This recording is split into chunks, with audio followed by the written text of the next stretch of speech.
Dmitry Andreikin is switching into Berserker Mode again, and he's going after the strongest, most powerful Magnus of them all. He catches the queen like a heron catching a frog. The game begins with knight to f3. Andreikin is trying to build some kind of opening setup. Rook knight pawn to c4, pawn to d4. Magnus answers with pawn to g6. Pawn to e4, nice and warm in the center. This is a transition, either into the perk defense or after pawn to c5. We could be heading into the Sicilian Dragon. Very interesting. Let's see what happened here. Andreikin goes for something different from the standard pawn to d4. First, he supports the pawn on c3 so that he can push pawn to d4 later, keeping better conditions in the center. Pawn to d5, Magnus immediately starts causing trouble. This pawn takes on d5, and Magnus develops his queen according to opening theory. Pawn to d4, of course, has to be smashed in the center. Bishop to g7, and the knight goes to a3, preparing to place the bishop here. Then we get a capture on d4. Carlsen calmly exchanges the central pawns and gets a kick right in the nuts. Queen to e4, check. And here, attention. Andreikin finds a very interesting move. It is a bishop sacrifice. For many players, this sacrifice is not obvious. But in reality, guys, this is a theoretical move. If you accept this sacrifice right now, taking this Satanist on e3, the evaluation shoots up immediately, and the position becomes completely insane. Sidor takes the pawn on f7, and Magnus has to take it. And if he doesn't take, for example, knight to g5 creates a fork against the queen and the king. But what do you do if you don't take?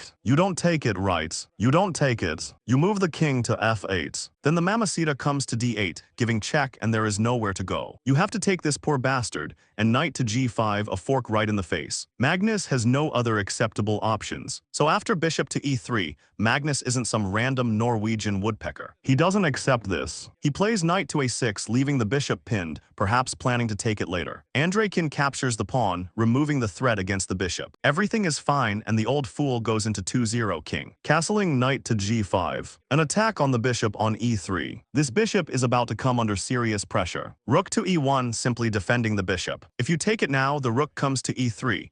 And then e7 becomes vulnerable somewhere. Everything is fine. Magnus Carlsen retreats his queen. Rook to c1, a discovered move, a discovered step. We can simply take this bishop later, so the bishop has to get the hell out of there somewhere. The knight is under attack on e3. Bishop to g5. We attack the pawn on e7 with the rook. There is a threat of pawn to g4, kicking away the defender of e7, so that we can then throw the rook in here. Knight to a6 gets out of the way. Bishop to f4 retreats quietly. Andreikin wants to move the bishop to e5 in order to offer an exchange of the only defender of this black king. And if you're seeing me on your screen for the first time, you can subscribe to my channel and smash a huge like on this video, because Andreikin has done his part here, and now I'm doing mine. The knight goes to c6. Pawn to d5 drives forward like a drunk taxi driver straight into a brick wall. Knight to d4 jumps in and offers Andreikin an exchange on d4. They exchange, and then in comes the heavy white rook on e4, ready to smash the knight on d4. Winning 2 pieces for 1 rook is profitable. The knight retreats here back,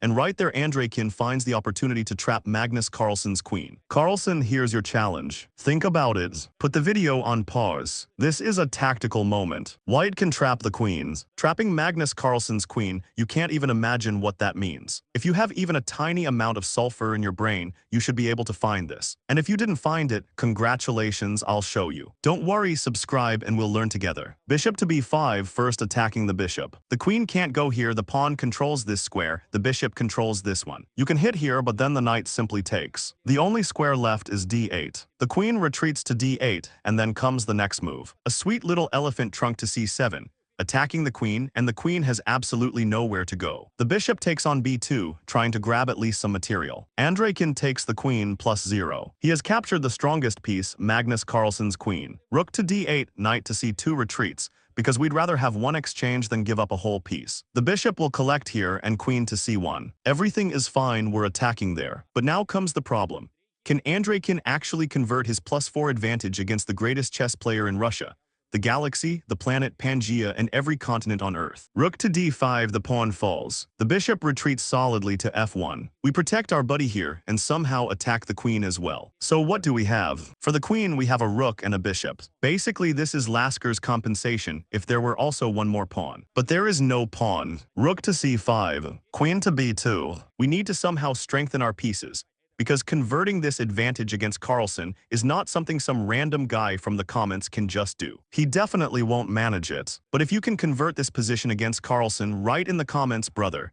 Yes, I can do it. Bishop to e6. Magnus is trying to pull his pieces out somehow, because he has been playing without a queen. There is a video on the channel where he played without a queen against Anish Giri. You can check that one too. He absolutely crushed Giri without a queen. But Andreikin isn't Giri. Andreikin is Andreikin. He captures with the rook on e6, and gives Magnus this completely ridiculous traffic light. He captures, gets doubled pawns, knight to d4. Let's trade so we can get a clean queen for a rook, and knight to g4. The knight moves forward, knight to d4. Queen to d4. Now it's a queen and bishop against two rooks. But there is one problem. We're playing against Magnus Carlsen. Rook to c8 and king to g2. The knight moves. Andreikin's advantage keeps increasing, like the Bitcoin chart in 2017. Pawn to b6 strengthens the position, and bishop to d3 threatens queen to e4, getting all the way to g6 and tickling this old, filthy, unshaven bastard right in the ribs. Pawn to e5 goes forward, blocking this whole encyclopedia of chess squares. Queen to e3 attacks the pawn on a6,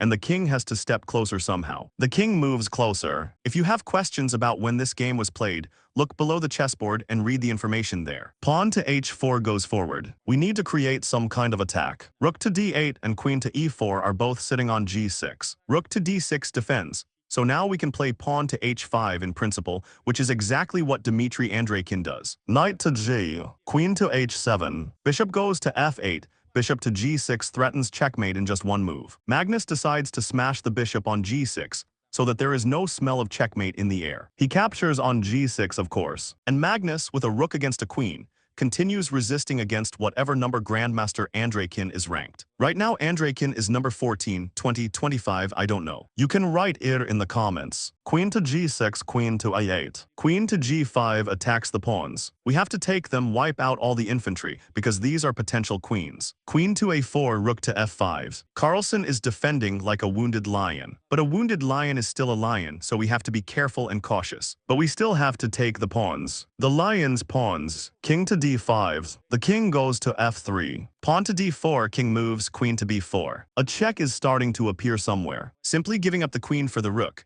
so that we can then take the pawn on e5 and push our own pawn forward. A few more tricky moves follow. King to d5, king to e3. We need to pull out our old man and simply push all this stuff away, clearing out the whole operation like a stone from the water. Rook to c5 comes here. Check, the king moves here. Once again, king to e4, pawn to b5. Then check, king to c7. And another check. So what do we have in the end? If the king that needs to approach gets closer right here, he will come closer. Carlsen resigns in this position. And why did he resign? Nobody really resigned, because you can take the rook on c5 and get a draw. Well, of course, hahaha, I'm joking. Andreikin isn't going to play like that. After king to c6, the pawn on a7 simply falls, and then you can take the rook and everything is fine. The check leads to nothing. Simply take here and everything is fine. So that was a fascinating game. Click on the end screen as well and check out which game you like the most.